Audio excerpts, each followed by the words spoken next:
back to the Creatives Podcast. I'm your host Victor, and this is my co-hominid Connor. Hello everyone. And today we also have our very first special guest on the podcast. It's Bohan! Hello, hello, hello. Hey, how's it going? Good, good. So, Bohan, you're our very first special guest. This is episode 7, so we're celebrating with that, and we're honored to have you here. I'm honored to be the very first guest. Hey! Set the bar high for the next guest. That's true. We're gonna have to compare everyone else to you, so you're gonna set a pretty big mark. No pressure. But yeah, tell us a bit about yourself. Hello. I'm Bohan. I'm an accountant by trade, but I love video games. I've been playing a whole life. In terms of Magic the Gathering, though, I started playing Paper Magic back in 2011 in Innistrad when I was like a young child with no disposable income. I just had no idea how to build a deck. I think I had like 5 colors, all the planeswalkers. It was like 80 cards. Oh, nice. And I was like, this is good. Like, this is a win, right? This is a good deck. But I probably quit after just because it got too expensive. And I loved Magic Gathering. Just such a complicated game. A great depth to it. And I came back when I heard that Magic the Gathering Arena was coming out. I think a few years into uni. And it was just a cheap alternative to playing Magic. I played it for a little bit and then just got back into it now recently. Right. And so you've mostly been playing sort of Standard recently? Yeah, because initially when I played Magic the Gathering Arena, it was back in like Dominaria times, and so all the cards that I have now I just rotated out to Historic. So I've just been playing a lot of Standard to try to rebuild my my collection. Right. And what sort of stuff do you play in Standard? I see myself as a bit of a classic control mage, but I have a specialty. I've specialized in time control. Oh, I love my Nexus of Fate, my Aaron's Epiphany, and they call it combo, right? Yeah, it's a combo deck. More on that later. Yeah. But I do have a great love for alternative win cons, like Approach the Second Sun. That was the first deck I really got into when Magic the Gathering Arena came out. And even back in Paper Magic, I saw the card like Battle of Wits and Door to Nothingness, and I'm like, wow, this is just like this is just you win the game. That's the most broken thing ever. So I really love like playing around alternative win cons, and classic control mage mentality. Like I want it to be a single player game. I don't want. Magic's not fun unless it's solitaire. Yeah, and currently my favorite alternative win condition that I'm running right now in Standard is the Strixhaven Stadium. Oh yes. Yeah. So this is what makes it a control deck, right? It's a combo deck. I mean, a combo deck. How does the combo work? So the combo that I have, right, is that I've done the maths. If you play Galvanic Iteration, which copy a Aaron's Epiphany, you get 4 birds on the field and 2 extra turns. And then on the first extra turn, you play the Strixhaven Stadium. You attack with 4 birds, you get 4 counters, you tap the stadium, and then the next turn, do the same thing. Just attack, tap the stadium, and that's 10 points, and you win the game. A 3-card combo that instantly wins you the game on turn 8. Nice. With no pre-setup. No need to pre-set up before too. And you can play the stadium early. You can chuck it down on 3 and ramp it. I think what I love about it is that even when it's not a card that wins me the game, it's a mana rock that ramps me up to the combo too. It's great. That's pretty awesome. Yeah, it sounds like you started playing Magic kind of when we started, actually, because I think we started. The first cards we were playing with were kind of around like Rise of the Eldrazi stuff, but that was just before Innistrad. That was the block earlier. I started in 2011. I think you started a bit later. Right. Yeah, you got me into it, so that makes sense. Yeah. But No, we met you, Bohan, at uni in our first year of uni together. Yes. I don't even This- know how we met each other, eh? Yeah, I don't know either. It was probably you, Victor, because I stayed in my room the whole time. So it was probably No, I Victor. feel like we played The Magic social in the butterfly. common areas, and I feel like at some point, maybe Bohan noticed or something like that, or Oh yes, you guys did play Yeah. Magic in the common areas. Yeah, we Yeah, did. yeah. I came to watch a game, and then we talked about. I think we Oh, talked there we about it a go. little The, bit. the huge nerds we were. Yeah, yeah. I remember because you were talking about that sort of 5-color like Planeswalkers deck that you. Yeah, that and you I was sort so of proud started of out it. I was so Yep. proud of it, wasn't I? with. You know, you beat my modern deck with that. No way. I don't even remember Yeah, I that. was No, playing. I actually, think I what was happened- playing Smallpox or A-Rack or something at the Oh. time. Yes, you were playing 8 rack. Oh, because what happened was, okay, so I remember that some aspects to my 5-color deck. It was Yeah. you run all the planeswalkers, right? Yeah. But you also I stumbled into the idea of reanimator without like like doing any like study or looking at other people's decks, right? Yeah, I yeah. just thought of the idea of like, okay, if I can it was crazy because it was Faithless Looting too. If I Faithless True. Looting This was before Gisela, Faithless Looting was good. At the time, people were like, "Nah, it's kind of disadvantage. Nobody was playing it." Yeah. like I was like, okay, because that 2011 Innistrad had 3 cards that I thought was a great reanimator combo. Was Yeah. that you had Faithless Looting, you had Reanimation Rites, I think, which was the 1 black 4 colorless to bring back a creature back to the battlefield, Oh yeah. Oh, and it had a Burial flashback. Rites. Yeah, Unburial Rites, and it had a flashback which was it was like 3 colorless, 1 white. Oh, yeah.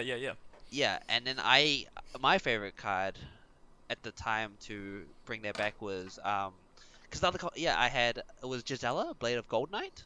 Oh right. I think she was a 7 cost with and her special ability was that she would double the damage that your opponent would take from permanent, I think. Oh yes, I remember yes. the one. Yes, actually. Yeah, she was a 7 mana 5/5 with any source that deal damage to your opponent or permanent controls, it would double it, and then it'll have it for you if you took damage. Yeah. And then so I also and then the fourth card combo that had to deal with that was I think it was called Inquisitor's Flail. It was I feel some like I vaguely remember the, this. I the don't know what it equipment. does. Is that the equipment? yeah, it was the equipment that if a creature would deal combat damage, it would deal double that damage instead. Oh, It was some, I like, remember that uncommon. actually. Yeah, that yeah. Right. That So then you put it on Gisela, That's Quadruple 20 damage. 20 damage. and that's 20 damage. Hey. It was genius. Nice. Oh, the funny thing is, when I first put together a Living End list, which is one of the sort of big decks in Modern, I didn't have any good cards to reanimate, and one of our other friends also had a Gisela, and I chucked that in as one of the targets because I didn't have anything else to reanimate, and it was actually pretty sweet. Yeah. Yeah, So, I feel you. Yeah, I was just classic like Timmy. Is it called Timmy condition? Where like you just want to put in the big creatures, the cool Yeah, creatures, yeah. the cool cards, right? And I was like, and the only combo I thought of was like, whoa, if I just bring this card, if I just cheat this card out with Unburial Rights, and then and all the turns before that, I set up Inquisitor's Flail, I can get a 2-turn kill. That's pretty awesome, especially because like Unburial Rights is actually still a legit card in Modern. You still see it in some lists. Really? Wow. Yeah. I bought one recently. So you were onto something for sure, and Faithless Looting's been banned, so yeah, you definitely had the format sorted out back then. Yeah. If only I got rid of the 2 other useless colors and like 30 cards, and I'd have a consistent combo. We'll do it though. We all go through that phase. Yeah. I guess should we just kick it off with a highlight section? What did we see in the last week that was sort of a highlight? I guess for me, it was the fact that some of the people in our LGS recently messaged, and we're still in lockdown, so we haven't been to the LGS in ages. It's probably been like 2 months since we set foot there. 3. 3? Really? That long? It's been a Yeah. while. But yeah, some people were talking about potentially doing a webcam tournament organized by the LGS, and just have an actual proper event, all set up webcams and have voice chat and everything. I think that could be actually really cool, and I'm quite excited at the idea. So Yeah. Yeah, it's a pretty good idea. I've seen quite a few LGSs stream things like that on Twitch. oh really? Yeah, and I've heard a lot of talk about it in Modern and Magic subreddits as well. So Yeah. not a new thing, but it's new to our community anyway. Yeah, because I haven't really been in touch with the people from the LGS for a while, but I quite miss the community. It's been really cool to be there historically, so be quite keen to get in touch again. Yeah, that could be really fun actually. And Bohan, maybe this would be something you could join in on as well. Oh, although we can't get, because it would be a paper tournament. We were Yeah, talking it about would be potentially paper lending you a deck for Modern, but that would be difficult because we're still in lockdown. Well, you can, So it might still be you a can- post-lockdown thing. Yeah. I think you No, can we can- post it. You can post me the cards, Oh yeah. or like we you can know, meet him. We can meet him outside. True. Yeah. Yeah. Actually, you can go to the park, can't you? Yeah, we can go to the Yeah. park and I'll hand you a deck box. Dodgy like back alley. Yeah. yeah, just leave it, Dick leave, transfer leave, roll. leave a unmarked box like on a bench, and I'll come grab it. Trench coat and all. Yeah, that sounds fun. It'll be yeah. No, I've been wanting to play Paper Magic ever since I got back to Magic the Gathering on Arena. It's just been super fun. Yeah. Yeah, it's just sad that can't all the LGSs aren't open. Yeah, for sure. It's definitely a different experience, like going there. But yeah, fingers crossed, things can come out of that. But yeah, that's just me. What about you guys? Bohan, actually, do you have any highlights from the last week? Aside from from something that we're talking about later, that there's some foreshadowing to be done. But Oh, I guess putting you the on the only, spot here. the only Yeah? thing that something that's nice is that well, we get to talk about my deck that I played for the tournament, and I was building that. I was been working on the deck for like a whole month, I guess. But Yes. I think a small thing that happened this last week was that I piloted in some training against Connor. I piloted is it deck, and then I think Right. it really opened my eyes to a few like different deck changes for me. Oh yeah. How so? Yeah. Well, yeah, I'm thinking like I think we'll talk about this later too. I think in Yeah. terms of the deck tournament. But yeah, I just have new deck ideas and cool. a new perspective on cards. It's always nice to be able to try some different things and then realize sort of the strengths and weaknesses of different color combinations and what they Yeah, can do for your yeah. deck. Yeah. Well, that's what testing's all about. Yep. Tune your decks to the meta. What about you, Connor?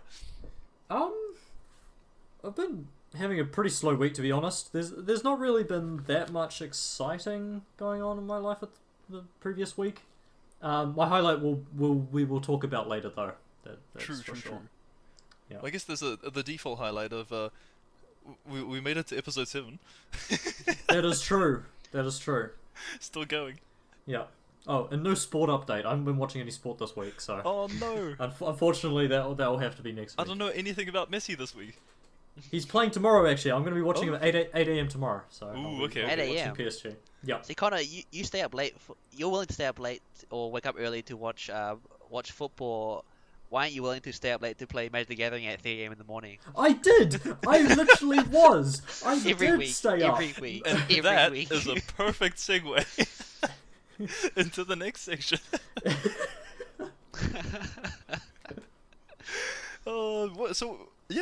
What happened actually? What are we talking about here? So, a few weeks ago, we mentioned on the podcast that we had some big events coming up, run by MTG Melee, and Red Bull Untapped supplied the prizes for it. It was a free event, so we were like, why not? Why not play in this event?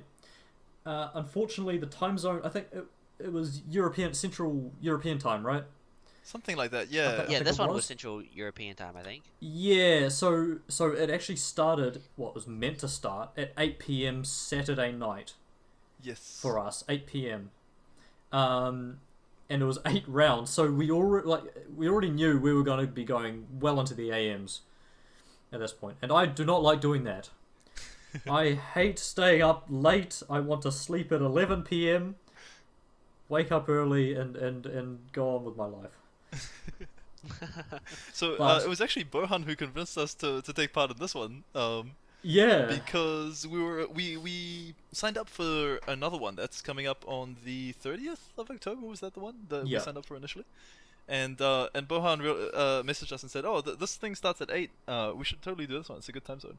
And we're like, Yeah. oh yeah, actually, let's do it. So thanks to Bohan, we lost sleep and spent a lot of time on Magic, and it was great. Yeah, I woke up at like around like 12 midday the next day. Same. Oh yeah. Yeah. But it was good. Yeah, the way I saw it was because I was signing up because I was like, oh, I didn't want to sign up for the original tournament that you guys signed up in because I was like, oh, I'm never gonna make it, like to like prizing levels. My deck's not ready, but I was training for the whole month, and I was like, you know what? Like, I'll give it a go. Honestly, I'll give it a go. And then I also saw that they were hosting one like earlier and at a decent time zone also. And I was like, oh yeah, I might try that first and maybe have like a test. Yeah, that's a good point.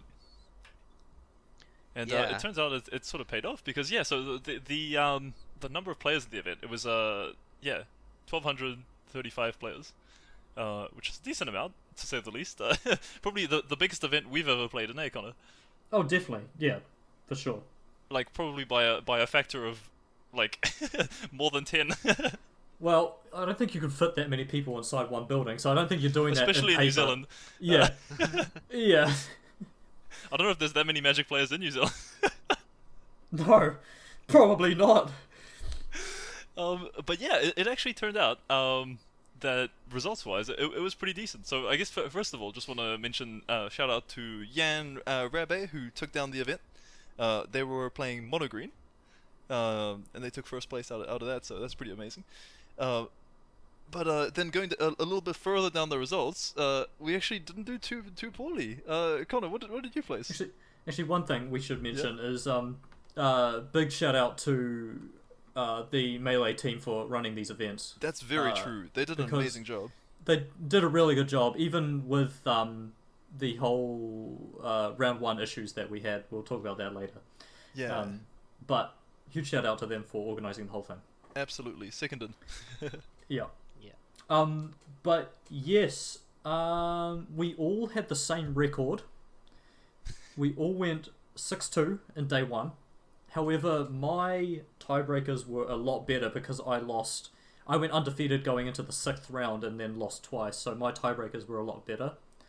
So I got 62nd, and you needed to make top 64 to get into day 2, so I just made it in. Scrape through. Just scraped through.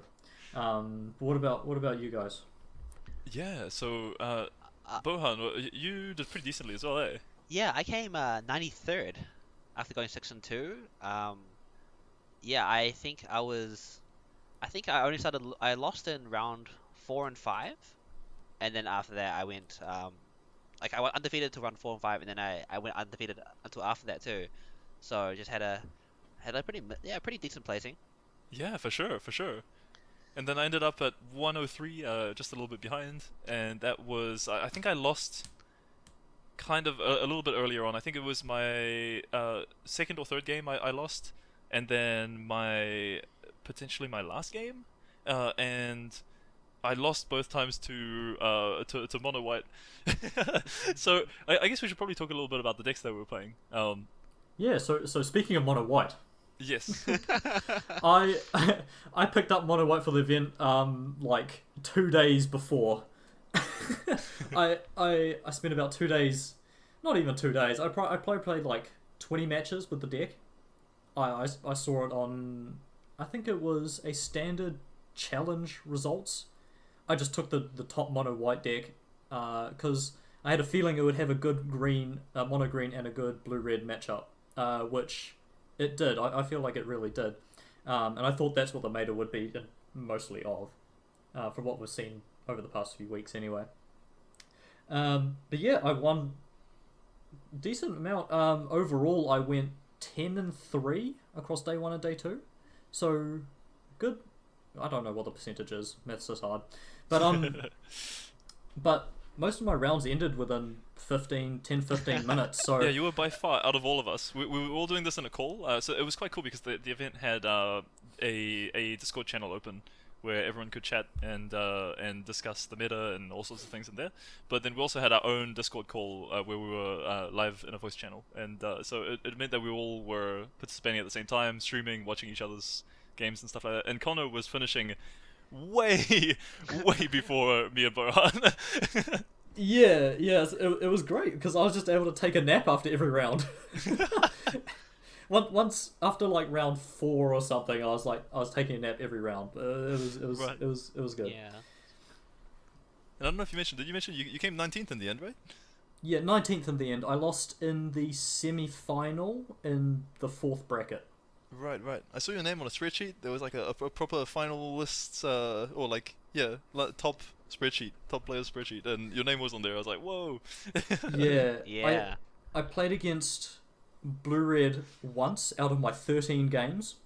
And that was the matchup you wanted to play against the most, right? That was the match I wanted to play against, and I lost to it in the semi-final. Oh no! I lost to 4 Epiphanies in the top 20 cards of my opponent's deck in game 1. And then in game 3, I drew 1 spell and like 6 lands. So, Whoa. got a bit unlucky. And my opponent even said that they got extremely unlucky in those games. So, Extremely lucky, you mean? yes, extremely lucky. That's what I meant. Yeah. So, bit of bad beats, but oh well. Yeah. Still, The end still, result's still pretty good. still $100 anyway. Hey. So good. That was good. 100 US, no less. 100 US. Yeah. Yeah. Yeah, and then so I was playing. I guess I should start with a story, which is pretty much that the day before we decided to play this, we were like, oh yeah, what should we jam, mess around with some decks and stuff like that. Actually, I think it might have been the same day even earlier on. Yep.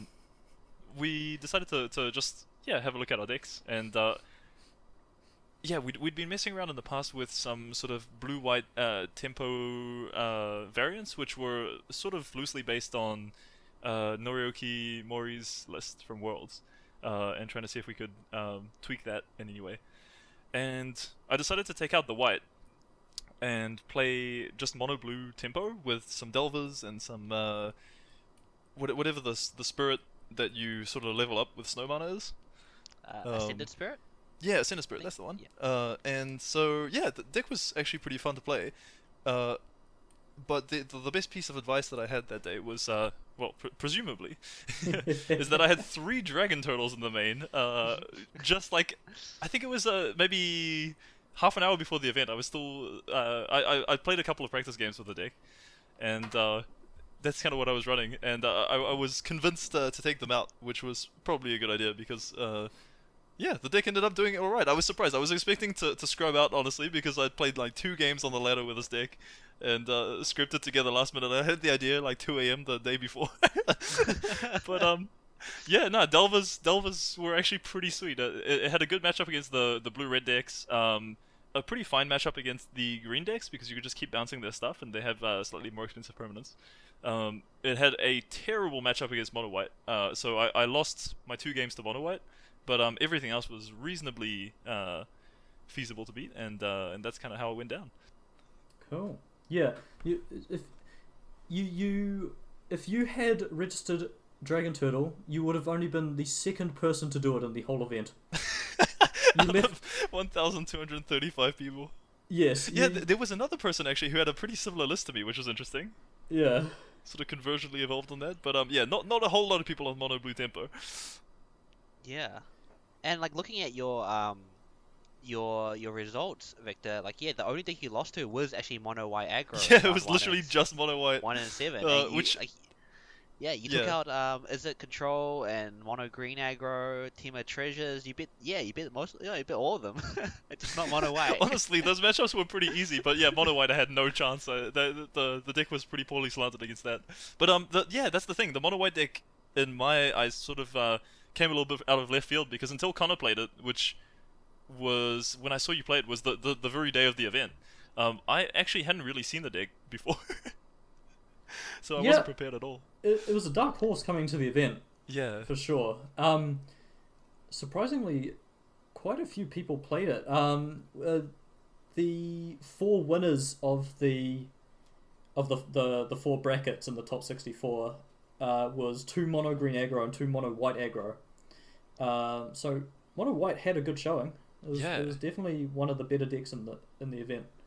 Yeah, I think it was definitely top 2. It just shows the statistics just show it was a top 2. It was a top 2 deck. I think, with mono green. Mono green, mono white took this Yeah. event out. Yeah, Mono easily. green definitely dominated the meta. Yeah, I think I think it was the most played deck, right? I think so, yeah, yeah, if I remember correctly. Well, the most played yeah. deck, kind of. But I think in the meta breakdown that we saw, they separated out Is It Dragons and As it turns. Is It Turns, which in my eyes are kind of the same deck with a couple of cards Nah, switched out. I don't think so. They're not the same deck. Not they? One's more of a mid-range deck. One's a pure control deck. Right, Yeah. right. They're pretty similar though. They have like half They the are same similar. cards. They are Yeah. similar, but they do play differently. Yeah, yeah. I reckon you can add half of the percentage points from each to the amounts of the Sure, Yeah. sure. Yeah. That's not how math works. But yeah, Bohan, tell us a bit about your list. My list. Yeah, so I ran what I call a Zorius combo, but and that's what I registered my archetype as in the tournament. But apparently, some people, I think the admins, changed. Felt like my deck was not a Zorius combo and changed it to a Zorius Epiphany at the end of the tournament. But jokes on them, because if you still look at the archetypes, you see that Azorius combo has a very high win rate because it was only me playing it. That's awesome. Yeah, so Nice. I was running a. It was kind of like. It was actually a Azorius control deck with Epiphany, splashing red to bring in one galvanic iteration, splashing red through the pathways, Oh yes. and running for Elrond's Epiphany just because like that is the best card, and like if you can resolve that card, it's the best card in the game. And also running my favorite alternative win condition in standard, Strixhaven Stadium. So it was it was a control deck with the two devious cover ups, 6 board wipes, but had a secret combo finisher just in case, my opponent wasn't expecting it. Did you get any Strixhaven Stadium kills? 2. I got Oh, 2 two of them Strixhaven Stadium came up. kills. It came up. That's You know, amazing. yeah, and it's a good card, I think. And although like you can say that perhaps like when you are able to resolve 2 extra turns, maybe you don't need the stadium to win. But a lot of the times, I do feel like I do credit the win to Strixhaven Stadium, Right. and if it does get the 10 points, because you don't know if I would have won or not. I could have drawn bad. I could have drawn bad for 2 turns. Especially if I don't have like a memory deluge in the flashback zone to bring it back to see if I can search for longer. But Yeah, that is something we saw in the event where occasionally people would just fire off a what's it called, Elrond's Epiphany, and not necessarily manage to pull a win out after that if they drew badly and they didn't have much else left. yeah, but overall, I think because I get this deck to primarily handle aggro decks, and then like be able to take on the control decks, and I think I did Yes. pretty good. I completely destroyed my mono white aggro opponents. I think Hey. I faced 2 of them in round 1 and round 8, and in round 8 I actually was the first one to finish the match out of the 3 of us out the whole round. The game That went was so your quick fast. round.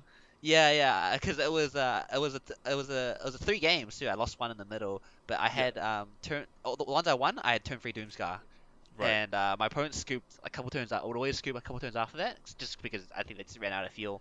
Yeah. Yeah. It's interesting as well because we had a test game beforehand, with my mono white deck and your blue white control deck, and you like it was very hard for me to do anything. I couldn't win that game. Yeah. Yeah. But you said people just didn't play around board wipes, right? Yeah, people don't play around board wipes, but also this deck gets enough value, like, I think, yeah, the combination of having, like, a early game board wipe like Doomscar, and then being able to, like, after that, I'll live long enough to get the Epiphanies off, to, like, just create blockers to, like, handle mono white, and they can't really do much after that. Like, I'll be able to, like, get the Doomscar early game to stall for time, Epiphany late game to create blockers, and then draw into my final like board wipe, and then they'll be out of gas. Right. Yeah, because you were playing Yeah. 6 board wipes in the end, right? I think it Yeah, was. 6 board wipes. I Yeah. think it was. I went back to my original list. Had my I was thinking about it. Oh, this was the one where I ran 4 Doomscar, 2 Devastating Mastery. I didn't think green would Right. be so present, like as present as. So I was thinking, oh, white is probably the more important matchup. So I ran the 4 Doomscar instead of 3/3, and Right. also Right. have the 2 Sunset Revelry, just to really just put the nail in the coffin against mono white. Oh, I'm glad I didn't play against you in the Swiss, that's for sure. Yeah, but I did pretty well. Yeah, Yeah. 93rd yeah, is still a great placing as well. yeah. I only lost to.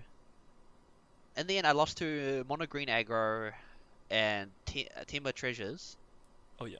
which I think Timber Treasures it's a pretty solid deck against me. Just has that early game aggression, and it has like the ability to counter me on like key turns.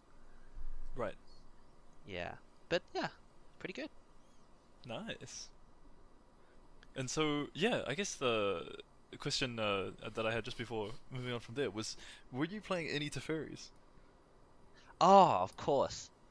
So Teferi, as a fellow time control mage, every time Teferi is in standard, I will try my best to run him. I Teferi deserves my respect. He is the hero of Dominaria. That's true, after He all. was the hero of Dominaria. He 1v1 Nicobolus in the lore, and he lived. He's just one of the greatest characters in the lore. I ran Teferi I ran one of Teferi who slows the sunset. I had no Hey. creatures, 30 spells, 3 artifacts, and just 1 planeswalker. one of a Teferi who slows the sunset, and representing. And he actually does. I think he is a fine card to run. Like at the times where you play him, like it's good. He's a good card. He comes in at 4 toughness. I mean, at 4 counters. His +1 isn't really amazing on turn 4, but the way I think about it is because I'm running like artifacts. Yep. They have that because I'm running Mana Rock artifacts. Like Teferi's cost like basically reduces by 1 for every like if he has he does 3 mana planeswalker technically if because he untaps a land for you which opens up a mana. If I have a mana rock on the field, Teferi is technically like a 2 mana planeswalker. Yeah. Yeah, he comes back in, he untaps a mana rock for you, untaps a land for you, and I don't have any creatures, but it's good. He's a good card. He's like, yeah, he would either that because he heals you for 2 also. He's also a That's great like a whole turn of getting hit by birds.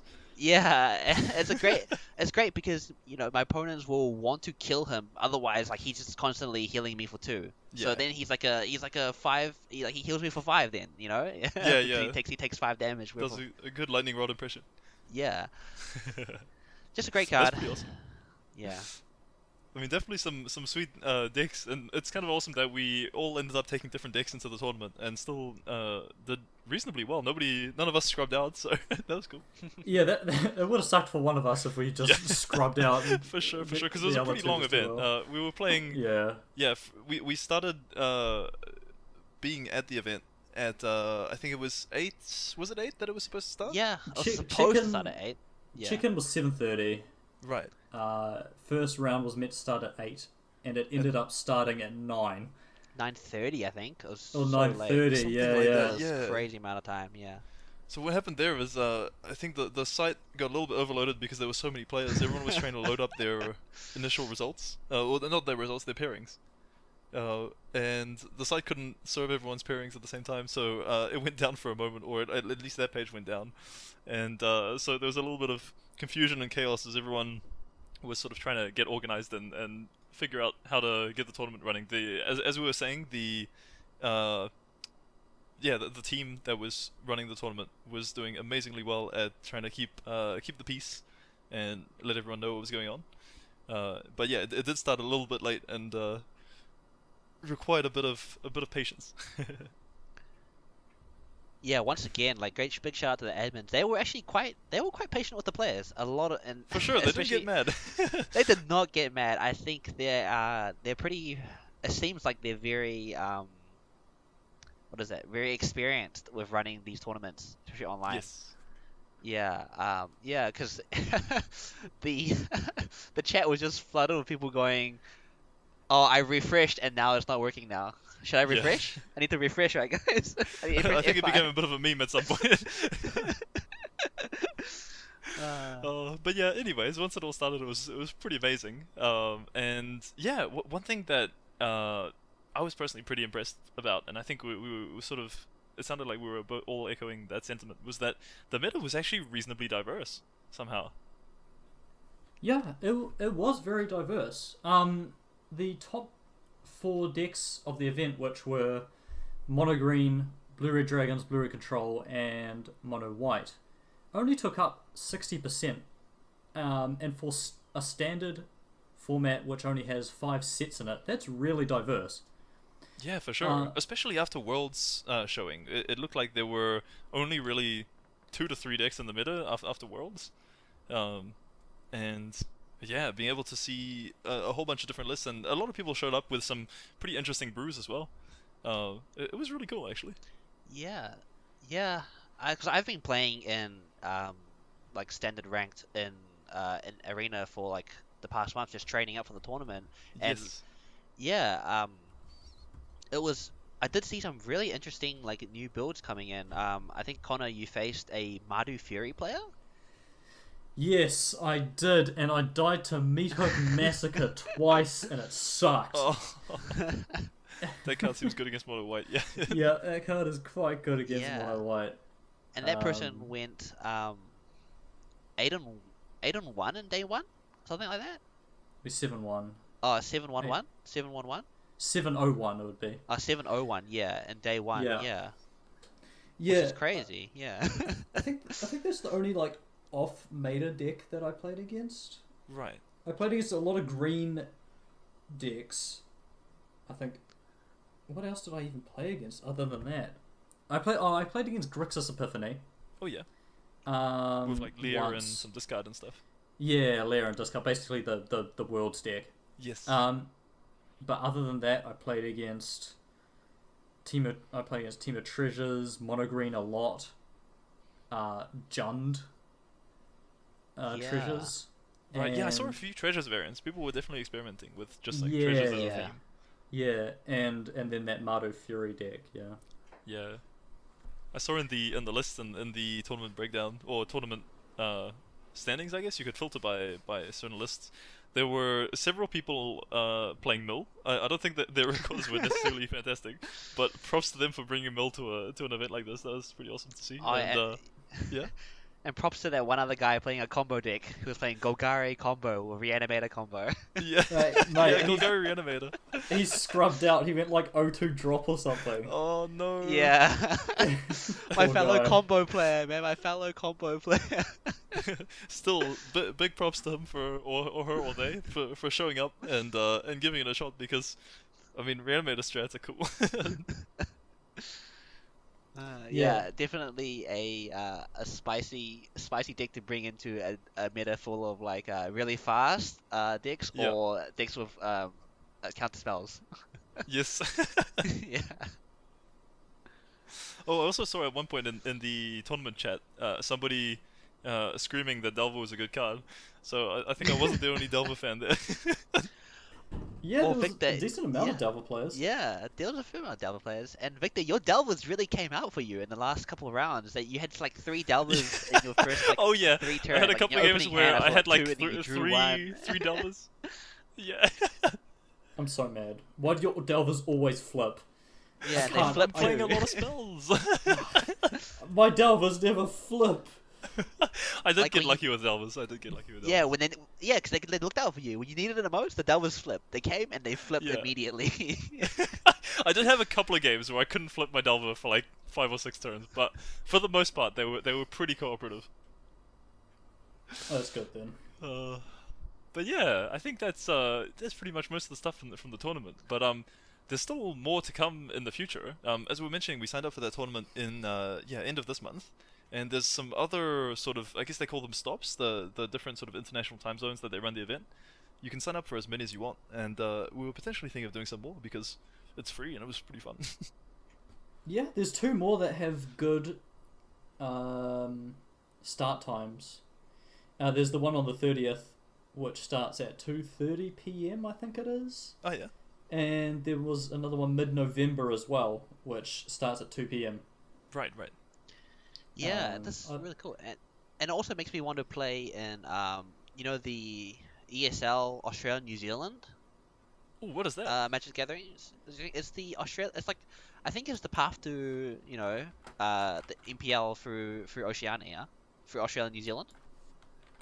Oh really? And I Do think they still have I think MPL they stuff? Oh, well, it's ESL Gaming, I think, and I think the Okay. season just ended. Right. Like it ended on, well, obviously, I think when the season, like before the rotation, like right before the rotation of the cards, it ended. But yeah, it makes me like just want to play like, in these tournaments a bit more, especially Yeah, because yeah. like you have access to all your cards because like all the card like most of the cards because it's an online format now. It's on Arena. Oh, cool. So this is another arena tournament that's potentially happening at some point. Yeah. When is Nice. Well, that? I don't know, because what I've seen is all I've seen is the previous season. I don't know about Uh, the next season. hmm. Yeah, but I'm sure that they will run more. It seems like it's something that happens often or every year. right. I'm taking a look at it right now. It looks like 2021. It happened. Was it last month? It looks like it was quite recent. Right, send link. Send link. Oh yeah. I'll send it in the chat. And can potentially put in the video in the description. Nice. But yeah. I mean, any more events is always pretty good to have something to work towards and to practice in. It was actually really fun to play in this large of an event, just because the size of the community was actually really enjoyable to be a part of. Yeah, because we don't see anything like this in New Zealand because No, yeah. we don't have the resources for it here. We don't have big events like this. We used to have a nationals event, but we don't do that anymore. You went to the last one, or one of the last ones, didn't you? Yeah, I think it was the last one in 2016. Uh, just missed out on day 2 in that. Mm. But yeah, I guess definitely Yeah, something to continue working towards in the future, and fingers crossed we can get our names in some more placings in the months to come. Actually, yeah. Yes. What do you think you'll be playing in the next event? Ooh, that's a good question. Me? Ooh. Oh, all of us. Sweet. Well, I need to figure out a way to beat Mono White, so I think I probably won't be playing the list as I played it this time. But I'm definitely going to mess around with variants of the Mono Blue Tempo list, maybe see if I can get another color to work. But otherwise, honestly, it's still pretty open in terms of what I'm willing to play. I'm quite keen to try out Mono White myself, give some of the other decks a shot, see if I can play something with Meathook Massacre. Oh no.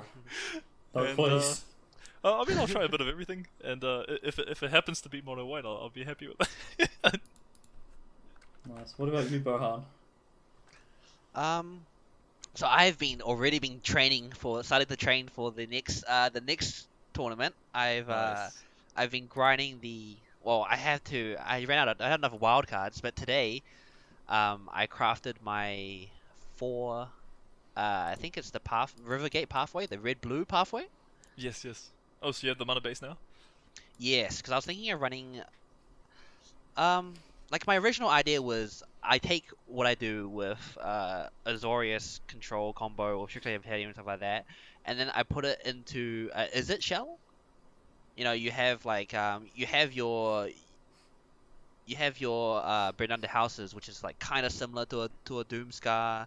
You have your Yeah. Syndiclasm for like any earlier like removal, and you just have a little bit of better early game. You have running like Smoldering Eggs, just as Yes. like a replacement for like Sunset Revelry, which kind of does the same thing without the card draw, but like it's like similar idea, like defensive cards.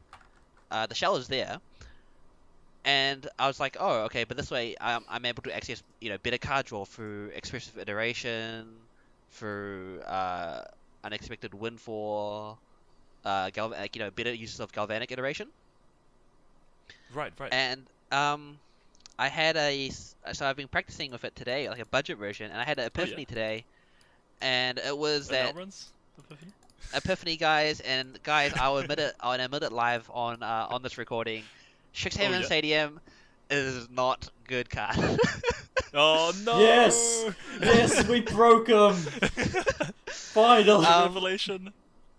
Like, I guess, like, in the Azorius shell, like, if my only combo piece with it is just Auron's Epiphany, it is, like, good. But every moment where it's not doing that, the Celestis is just effectively a better card. Right. Yeah. So, I've removed the Strixhaven Stadium from the idea, and I'm just gonna run, like, just one less mana rock. I just had the 2 Celestis, like before. Yep. Because I was like doing things like, if I was like, if I run the Izzet shell, I have access to things like galvanic iteration, burn down the house, and that summons like 6 devils, which will bring me 6 Strixhaven Stadium counters.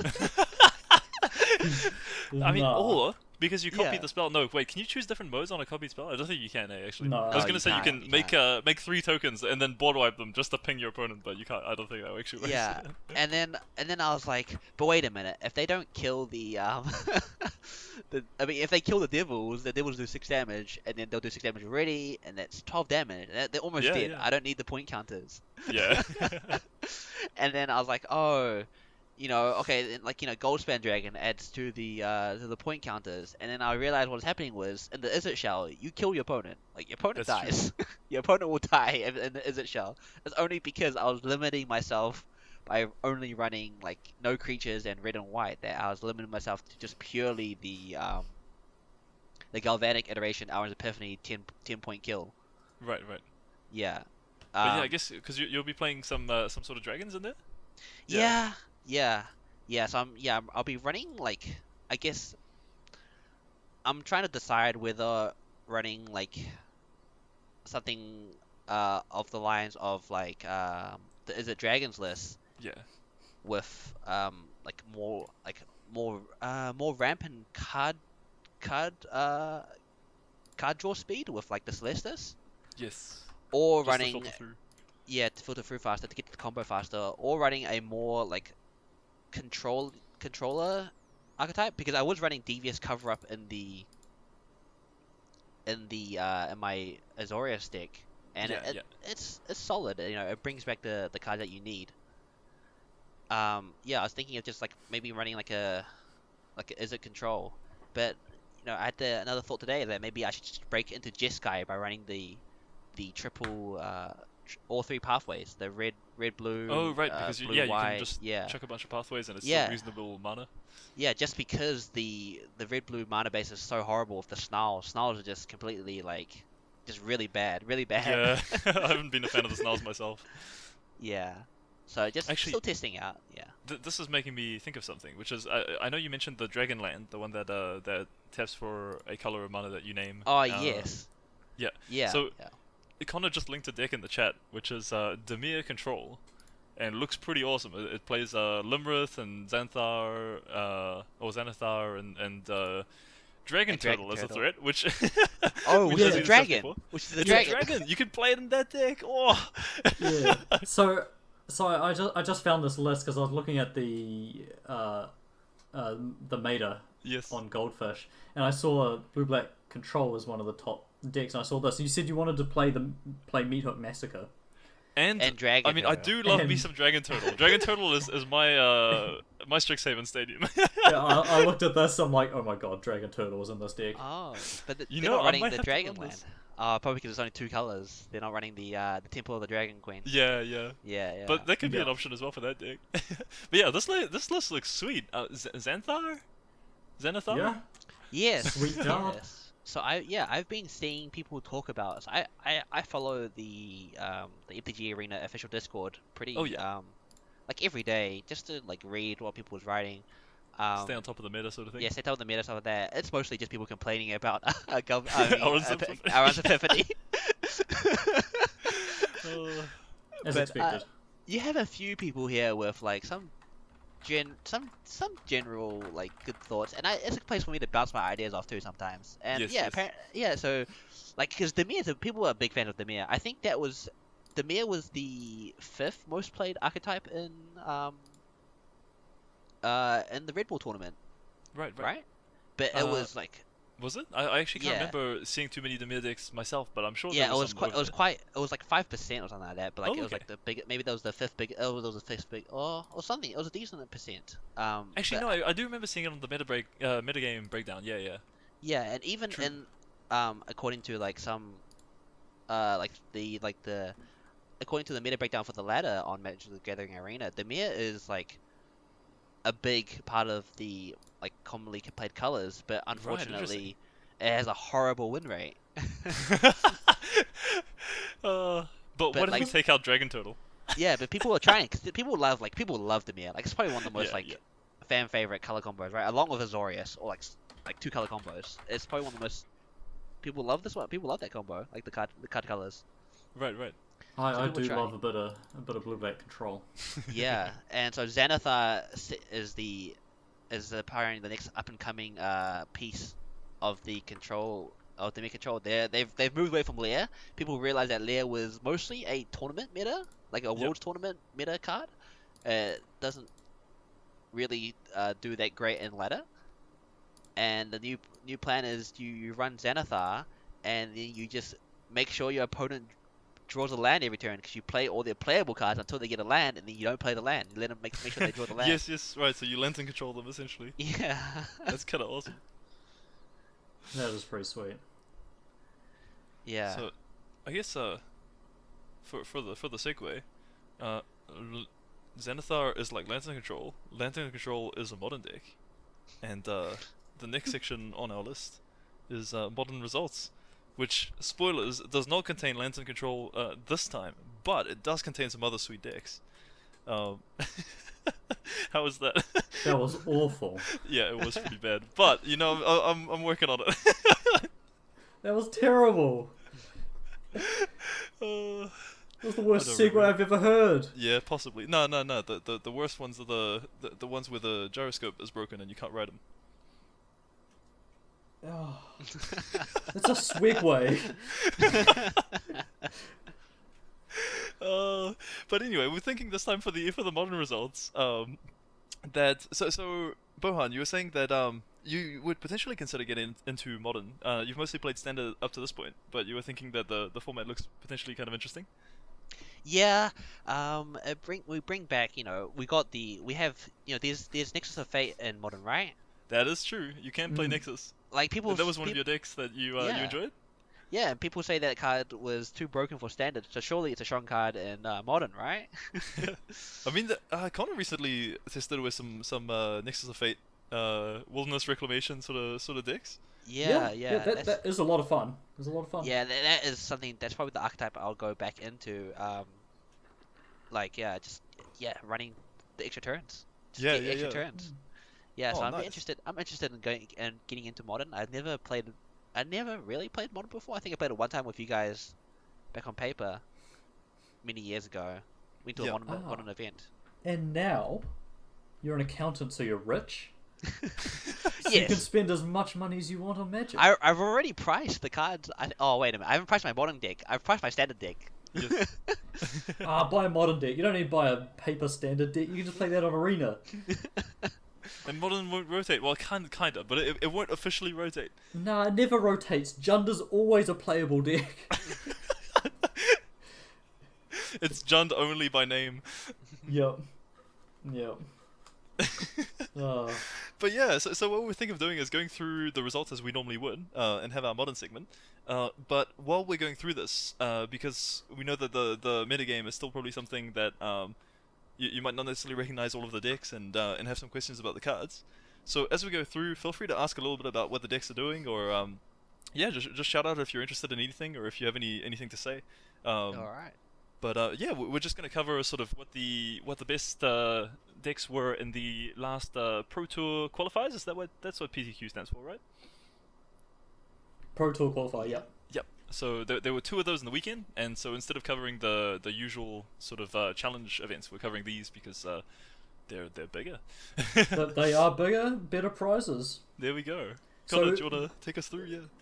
Yeah, so because it's the prizes are bigger in this, we thought that the meta would be more resembled here than it would be in challenges, which is not actually the case, I think. Right. But there was a spicy deck list in the top 8 of the Friday PTQ, which I'll talk about last, because it's kind of a cool deck, and I've liked to play it for a bit. But the event was won by Namasquats, great name, on blue-white control, which, Bohan, this is the deck for you, if you wanted to. You love blue-white control. Who is Kahira? What is Yes. Kahira? Kahira is a companion. Oh, a companion. You've seen the companions, right, Bohan? Like Yorian, right? Yeah, exactly. Yeah. So, Kahira is only played in this deck because it has no creatures in the main deck. And Kahira specifies you can only play elementals, beast, cats, or and nightmares or whatever it is. Something like that, yeah. Something like that. But since you have no creatures in your deck, that rule doesn't really apply. So this is a free card in your sideboard. Oh. And it's a 3/2 with Okay. vigilance for 3, although you have to pay 3 for the companion tax still to get it to Yeah. your hand. But does Yeah. the card is the card part of the deck, or is it just called that because it's the companion?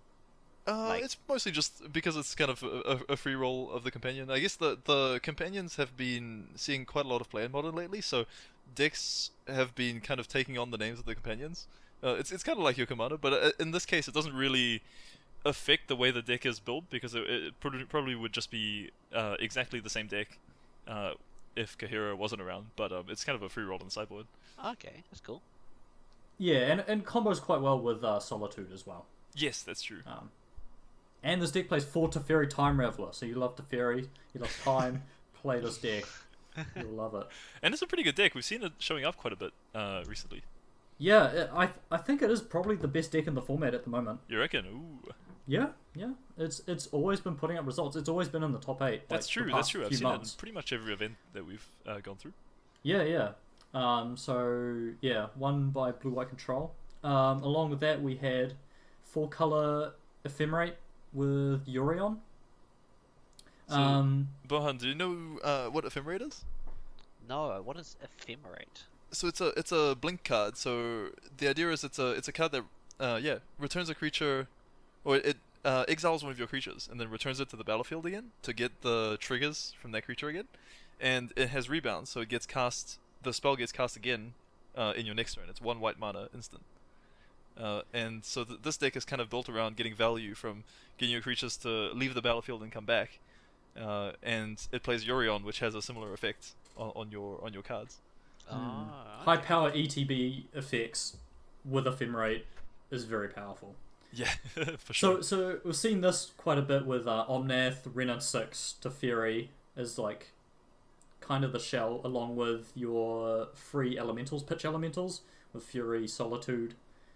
And it seems to be putting up some good results. I see you've also got some in your list as well. Yeah. There were 2 copies of it in the Sunday version of the event, and yeah, it seems like the deck is sort of coming to a point where there's almost like a meta list being defined, where originally we were seeing quite a few variations between different lists. I think it's starting to consolidate a little bit. Well, it kind of evolved from elementals. Right.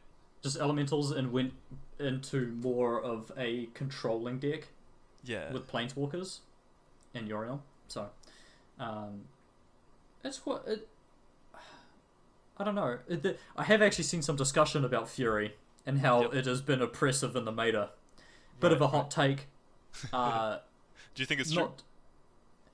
I don't know. I feel like it does cost you 2 cards, yes, but it's free, and it can get 2-for-1s, 3-for-1s pretty easily. So, and you're up mana in that exchange as well, because it's 0 mana. Yeah, that's you're true. You're always going to be it's up mana on that.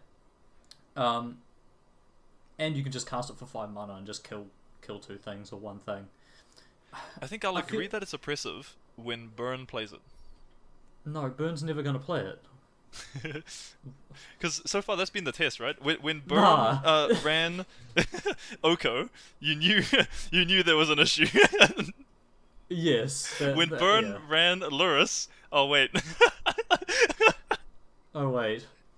Well, actually, it's a good segue Yes. because there were two burn decks in the top 8 of Oh yeah. the PTQ. One was playing Luris and one wasn't. Ooh. That guy not playing Luris, shame on you. Play Luris. But I understand. I mean, like, does anyone really want to play Luris? Yes, they do. Luris is so good. You should play it if you can. So we saw it should have been 4 Luris decks in the top 8. Should have been. It's only 3 because we saw 2 hammer decks as well. Hammer time decks. Do you know Colossus Hammer, Bohan? No, I don't know Colossus Hammer. It's an equipment What? that came out kind of recently. I think it's legal in no, it's not legal in Standard anymore, is it? Is it? When did it come out? M20 something. Hold on, let me just quickly look at this. But it's an equipment that gives +10/+10, and it only costs 1 mana, but the equip cost is huge, and I actually can't remember what the Oh, 8. but there's It's 8. 8, yeah. yeah, but they Eight probably mana. have some way to cheat it in, right? Cheat in the Exactly, cost? exactly. So it's a deck that's built around having some good creatures that you can chuck some scary equipments on, with Colossus Hammer being the main one. And it just plays cheap creatures and it kind of plays as a white artifact-based aggro deck. Oh, okay. With a combo kill with Inkmoth Nexus, basically. Yes. To do like 10 infect in one turn. Yeah. Ah, alternative win condition. Yes. Yes. Maybe you should play Hammer. It seems like it feels like well, it feels like the power level in Modern is quite high, but it's not like one or two decks kind of like run the whole thing. Like I'm sure there's probably like 1 or 2 decks which people think is like the best deck in Modern, but like the other decks can have a chance to win. Yeah, well, it's been really diverse for quite a while. There's been in Modern historically, aside from times just before bannings, there's for the most part been a pretty wide range, of different decks that are very viable, and even the sort of tier 2 and tier 3 decks. I mean, I guess the tiers are kind of up for debate as to how you define them, but pretty much a lot of off-meta stuff has a pretty good chance of working out as long as you've honed it, tuned it, and tested it out fairly well beforehand. I think it's hard to define tiers in Modern. Yeah, I kind of agree. Because- That's why, as I was saying that, I was kind of thinking the same thing. Because almost every deck has tools to beat every deck. Yep. Like, it's hard to have an extremely dominant deck in Modern. We've had exceptions with like Hogak and Oko. Yep. But other than that, yeah, the diversity of the format. No deck is going to be more than 7% of the meta. 7%, 8% of the meta. Yeah. Which is why it's the best format. Very cool, and definitely recommend. Yeah. Yeah. And to round off the top 8, we had some Yes. boring Saga Ragavan deck that yeah, whatever. But the best deck, Yep. deck in the format. Oh, save the best for last. Red, white, brought back. It's back. It's back. It's been been brought brought back. back. It's been brought back. So I talked about this a few weeks ago, where it top-8'd one of the challenges, and I played a bit of it, and it was really fun and really powerful. And do you know what makes decks more powerful? What makes this more powerful? Adding Ragavan. That's true. That's true. So it got rid of some of the trash 1-drops. It got rid of a few Thraben Inspectors and the Grim Lavamancer, and Yep. put in and slapped in 4 Ragavans. Yes. And it went 7-1 in this PTQ, which Wow. great result for something That is quite impressive. like this. Yeah, so for people who don't know what brought back is, I'm shocked. That no one would know. But it is a white instant, and you return 2 target permanents from your graveyard to the battlefield that have gone to the graveyard that turn. So you get to reanimate 2 permanents that have gone from the battlefield to the graveyard that turn. Yeah. So this works really well with the pitch elementals, Fury and Solitude mainly. So those are a set of elementals, by the way. I don't know if we've mentioned this already, Bohan, but it's a set of elementals that were printed quite recently in Modern Horizons 2. And they all have the ability that you can cast them without paying their mana cost by exiling a card of a certain color to them. Oh yeah. And so they're seeing a lot of play in Modern because a lot of Modern was about speed, doing something quickly. And these elementals let you do something for no mana. So you do go down on cards, but the sheer tempo gain can often be quite powerful. Lets you do things while you're tapped out in some cases, and they're just very versatile. And you can usually cast them and still get a decent amount of value off them if you cast them for their full cost. So the white one exiles a creature. The green one shuffles the graveyard into the deck, so it can count as ways to get rid of your opponent's graveyard or get your stuff back. The red one deals 4 damage divided among creatures that your opponents control. The black one looks at your opponent's hand and takes a card from it, and the blue one returns a creature spell. Or what does it do? Returns a creature spell to their hand. Creature or planeswalker spell to the hand. Yeah. And so in this case, because the way that it works is when you evoke one of those elementals, you cast it without paying its mana cost, but to make up for the fact that you paid no mana for it, it also sacrifices itself after it has its effect. So you don't get the creature body, but because it goes to the graveyard, you then play Broadback, and you get to actually get the effect again, and you get to keep the body this time. Oh wow. Yeah. Yeah, it also works quite well with one of the other tech cards in the deck, which is Showdown of the Scolds. Yes. And you might know what that one does, Bohan. Do you? That's the yeah. I see some people play that in standard. It's the one where you exile 4 cards, you can play them next turn. Yeah, that's the one. Yeah. Exactly. Yeah, it's the saga. Yeah. Yeah, the saga. So this deck makes good use of that, where when it dies after the 3rd trigger, you can bring it back with Brought Back. Oh. So it's basically a 2 mana Showdown of the Scolds. Oh wow. Pretty powerful at that point. Which two mana draw 4 cards, so that's really powerful. And yeah, it basically just it also plays Ephemerate as well for your evoke elementals as well. So it's a really efficient mid-range deck, I would call it. Right. It could just go over the top with these combo pieces against other mid-range decks. And it's got Ragavan as well, so you can ramp into these things. Yeah. Which also, just to mention, so Ragavan is a card that's been all over Modern recently, but it's also quite a recent addition to Modern, and it's it's a monkey, which is suitable for the Curd Apes podcast as a discussion point.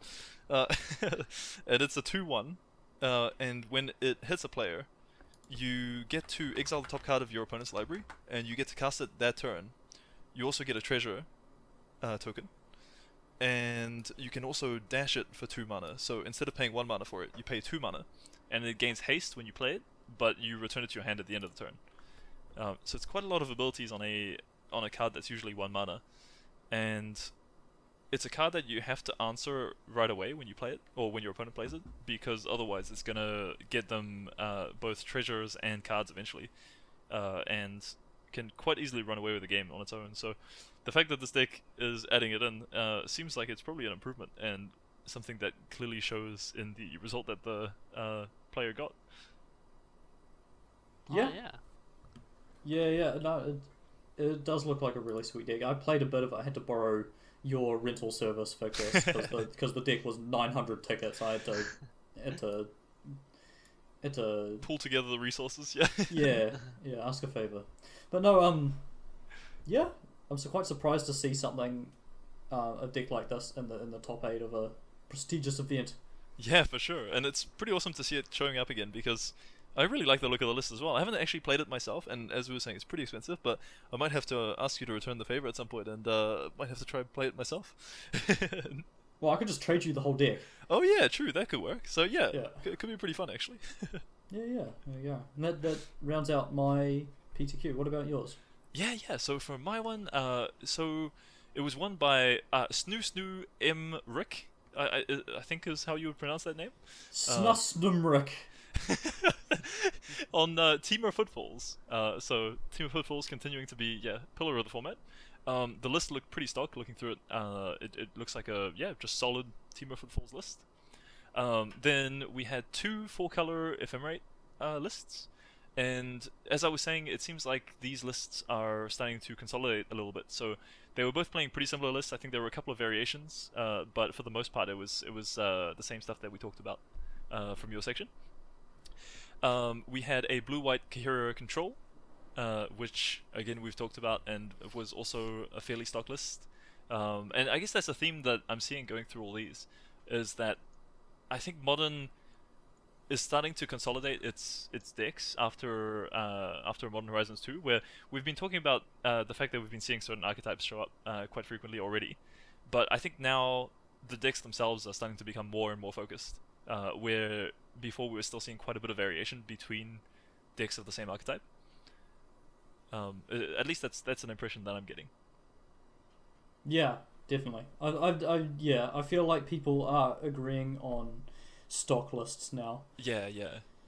Although the next list was a Bring to Light Scapeshift deck, which is pretty cool. I haven't seen that for a little while. And as tutor targets for Valky, there were a few just generically good cards that the deck would sort of play.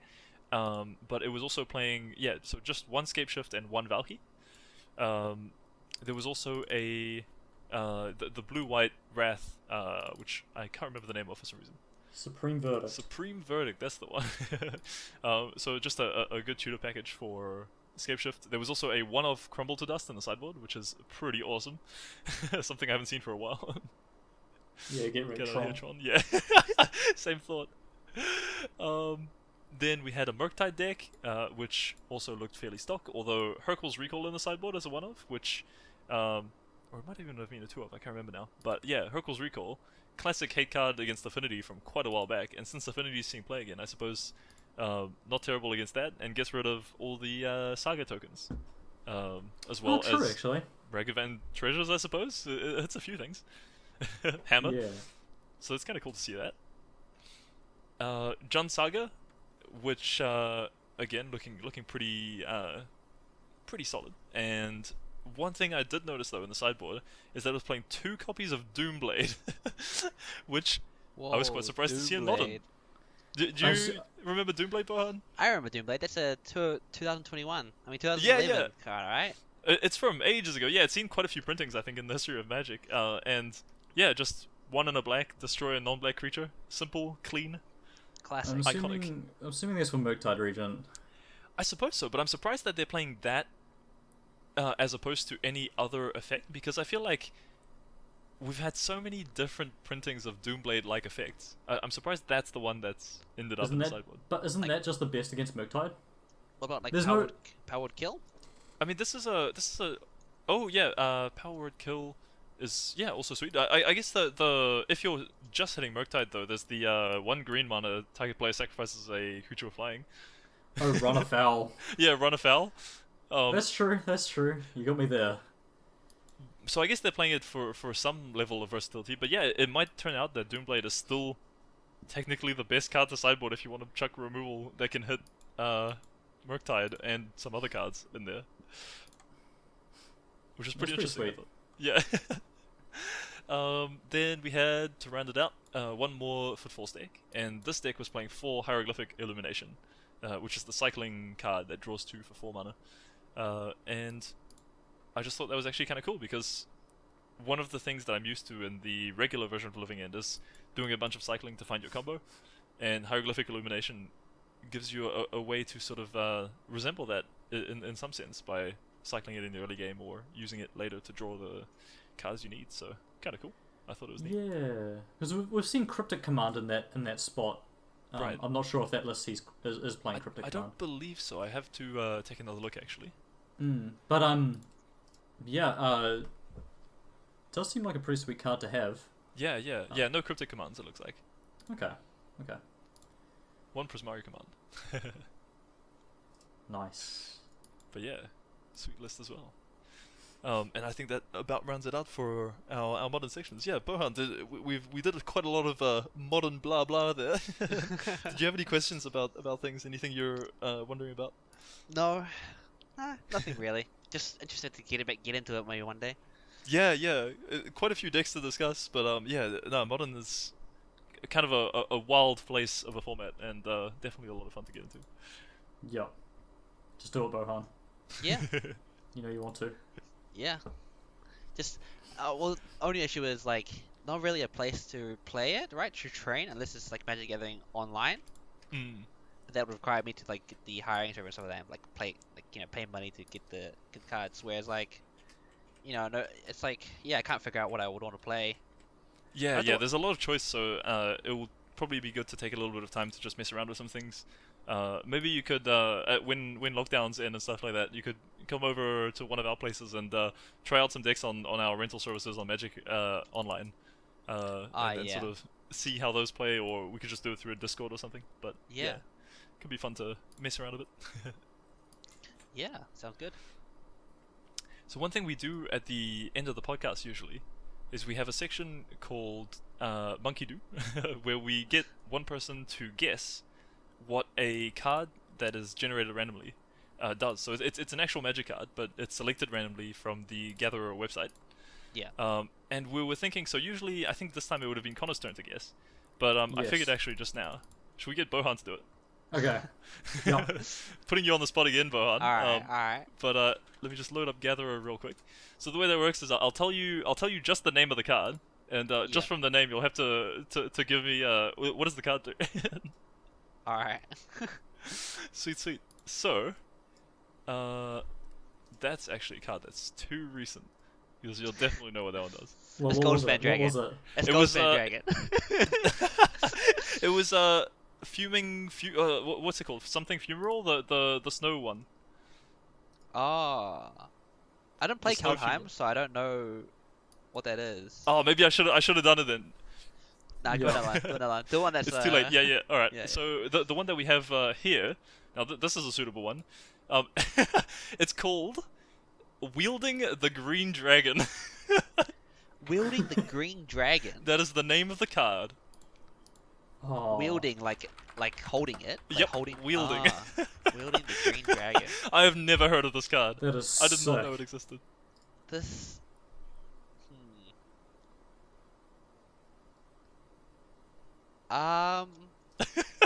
It's a tough task. It sounds like a Forgotten Realms card because Green Dragon. Oh yeah. But like I know the Forgotten, like I play Forgotten Realms. There's not a card in there. Okay, Wielding the Green Dragon. Okay, I got it. Here's what I'm imagining. It's an enchantment.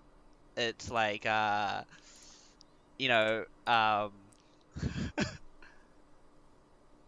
yeah, I don't know. Yeah, it's enchantment. It's like I reckon it's like 3 colorless, 1 green, and it gives the creature like +4/+4 and flying. Or it's like a Wait. sorcery, yeah. After your Honestly- guess, I want to guess as well. Oh yeah. Oh okay. But did you finish yours? Your guess? Yeah. Oh, I don't want enchantment. I want it to be like it's instant. It's instant. Yeah. Okay, But so- it gets you like yeah. So you Plus said it one, was plus one, instant. flying. 4 in a green. Well, 3 3 in a green. 3 in a green. 3 in a green. 3 in a and green then instant gives the creature +4/+4 and flying. flying. Yeah, dragon stats. +1/+4. True. and Oh flying. right. That Yeah, makes sense. yeah, That yeah. makes sense. Sweet Yeah. as. All right. And Connor. So, wielding the green dragon reminds me of the like horsemanship names Right. of cards. So I'm gonna Oh, yeah. say I'm yeah, gonna yeah. say it's from Portal 3 Kingdoms. And I feel like Bohan was close. You said honestly, and I think he's close. I think. I feel like it would be an enchantment. You're wielding it, right? You're wielding something. What would it be? It's gotta an I was enchantment. thinking equipment, but then I'm like green dragon. Yeah, but It's, like it's you're too making late, sense. Bohan. You've made your guess. Yeah, I've been making. So- Guess. Yeah. I'm gonna say, it's a 3 mana green enchantment that gives +2/+2. All right. That's the final Yeah. guess. Yeah. Sweet Oh. as. So, Bohan was actually super close, but you were also pretty close in some ways too. So, it is actually from Portal 3 Kingdoms. Oh my god. And you both got the fact that it was green. Yeah, of And course. gave power and toughness. But the amazing thing is it's 1 and a green, a sorcery, and any 1 creature, which is in other words target creature, gets +4/+4 until end of turn. There we go. Dragon stats. So, +4/+4. dragon stats. Oh But- yeah, true. But combined, like Connor had the Portal 3 Kingdoms thing, and the fact that I guess an enchantment would be something you play at sorcery speed, and Bohan had the fact that it was a spell and give +4/+4. So Nice. with your powers combined, you pretty much got what the card was. Which Oh. honestly, I'm quite impressed because I would Virtual- never have guessed what this did. My Bohan, virtual high five. Yeah, Nice. Nice. yeah, that's pretty impressive to be honest. Alright, now I have to Google it. Uh, Yeah, okay. Once you see those Portal 3 Kingdoms, I knew it because this is Chinese law and history, so I knew Yeah. immediately it was. I think this is Guan Yu and his Okay. and this is his is the Green Dragon his? I think it's his weapon. I guess. Right. Yeah, it would be. Yeah, wouldn't it? yeah. It's the halberd. Or whatever, Oh, yeah, that would whatever. make sense. That's Yeah, why it's yeah. wielding it. Yeah, yeah. 'Cause Yeah, in the art, he's not holding an actual dragon. He is holding a sword yeah, of some sort, yeah, so. yeah. Once you told me it was Portal to 3 Kingdoms, I was like, oh yeah, I know who this. I think I know who this is now. yeah. Right. Yeah. Nice. But yeah. But in my head, I was imagining, the the white dragon in Forgotten Realms that becomes a creature, Ice Fang. Oh yeah. Yeah, I was imagining something like that, like the secondary equipment part of it. Right. But yeah. Oh yeah. The Yeah. equipment you can chuck on that gives like +2/+1 flying. Yeah, yeah, Yeah. yeah, something like that. But yeah, yeah. No, yeah. Super nice guessing. Nice work. And that's Good work. that's how you do a monkey do. Wow. Yep. Inspiring words. That was impressive. Cue the outro. I guess before we roll that, did you have any parting thoughts? Anything else you wanted to say? I just want to say thank you, Connor and Victor, for inviting me onto your podcast. Oh, thanks for accepting to join. It's been great to have another voice on here and have some different perspectives. And looking forward to hanging out more and potentially having you back if you wanted to. Yeah, maybe after the next tournament that we do. Yeah. Episode 107. Yeah. What? No, probably not that long. What? Churning out 100 episodes before the next event? Alright, we can do it. Who needs sleep, am I right? But yeah, that about does it. All right. So I suppose. Thanks for hanging out. See you all next time. See you See ya. guys later. Bye.